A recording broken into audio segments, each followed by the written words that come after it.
भाजपा ने मजबूरी में सम्राट चौधरी को मुख्यमंत्री बनाया है। विजय सिन्हा का एक बयान काफी तेजी से वायरल हो रहा है। उस बयान के मायने समझेंगे इस वीडियो में। साथ में यह जानेंगे कि सम्राट चौधरी है कौन, कौन कौन सी पार्टी के साथ राजनीति कर चुके हैं और क्यों सम्राट चौधरी के नाम पे इतना बवाल हो रहा है और सम्राट चौधरी को लालू यादव के पाठशाला का छात्र क्यों बताया जा रहा है।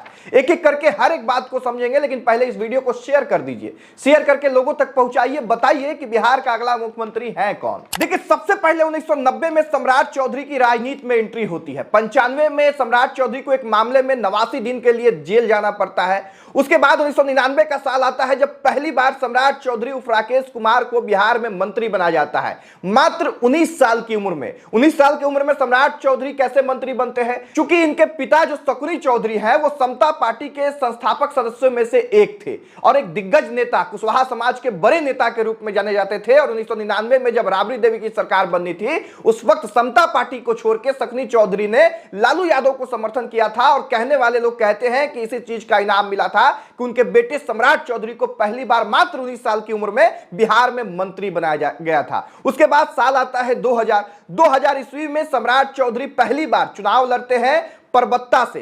राजद के ही टिकट पे चुनाव लड़ते हैं और उस वक्त चुनाव जीत जाते हैं। फिर साल आता है 2005, राजद के ही टिकट पे परबत्ता से ही सम्राट चौधरी फिर से चुनाव लड़ते हैं, लेकिन इस बार जदयू के रामानंद सिंह ने उनको चुनाव हरा दिया। यानी कि 2005 में सम्राट चौधरी चुनाव हार चुके हैं। उसके बाद साल आता है 2010 में सम्राट चौधरी एक बार फिर से चुनाव जीत जाते हैं। उसके बाद 2014 में जदयू जब खराब प्रदर्शन लोकसभा में करती है, उस वक्त नीतीश कुमार जो है इस्तीफा देते हैं और जीतनराम मांझी का नया मुख्यमंत्री बनना तय होता है। तब सम्राट चौधरी जो है वो समर्थन करते हैं कुछ विधायकों के साथ जीतनराम मांझी का। मतलब कि 2014 तक सम्राट चौधरी राजद के सदस्य थे और राजद के साथ मिलकर राजनीति करते थे। लेकिन 2014 में जीतनराम मांझी जब मुख्यमंत्री बनते हैं तो कुछ विधायकों के साथ आके और जदयू में शामिल हो जाते हैं।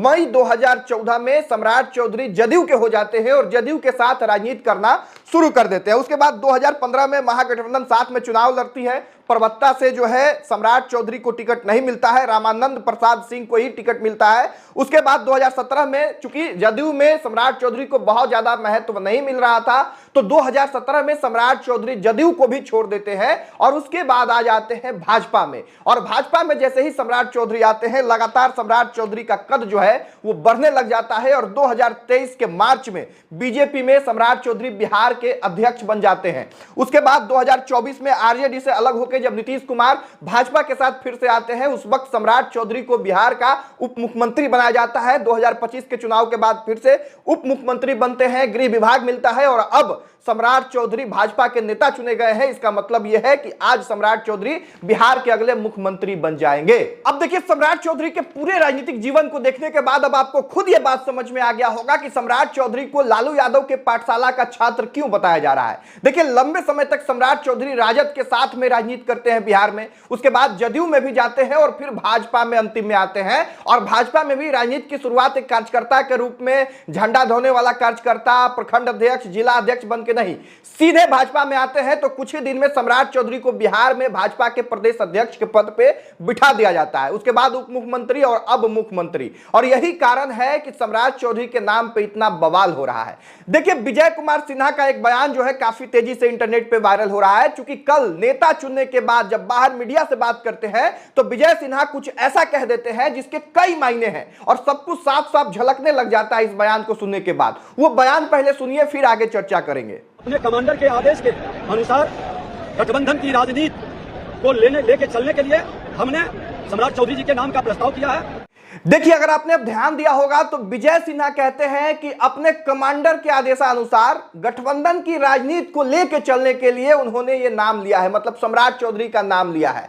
तो ये बयान जो है वो अपने आप में कई मायने इस बयान के निकाले जा सकते हैं। देखिए, भाजपा के अंदर सम्राट चौधरी के नाम पे सब कुछ ठीक नहीं था, खींचतान की राजनीति शायद चल रही थी और इसीलिए देखिए, भाजपा हमेशा से जो है ऐसे लोगों को मुख्यमंत्री के पद पे बिठाती है जो संघ से जुड़ा हुआ हो, जो भाजपा के पुराने कार्यकर्ता के रूप में काम कर चुके हो। लेकिन सम्राट चौधरी जो है लंबे समय तक राजद के साथ काम किए हैं, उसके बाद जदयू होते हुए भाजपा में आए हैं, संघ से भी जुड़े हुए नहीं है। इसलिए बहुत सारे लोग जो है सम्राट चौधरी के नाम पे खुश नहीं भी थे, ऐसा लगता है। देखिए, अब चूंकि भाजपा के राजनीति को अगर आप देखेंगे तो किसी भी राज्य में जब मुख्यमंत्री का चुनाव चुनाव होना होता है तो पर्ची वाले सिस्टम से चुनाव होता है, लेकिन बिहार में पर्ची नहीं आता है। बिहार में डायरेक्ट सम्राट चौधरी का नाम लिया जाता है। इससे यह साफ जो है जाहिर होता है, और विजय सिन्हा के बयान से भी जाहिर होता है।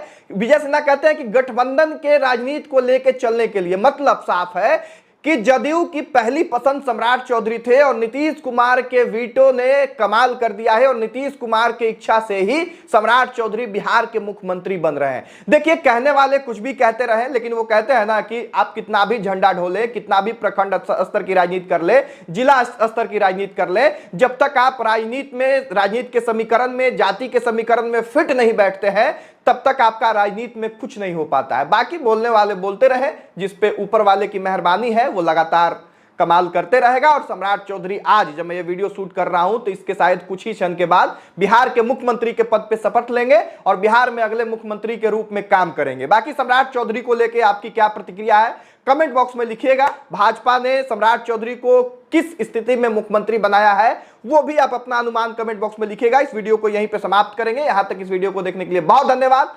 जय हिंद।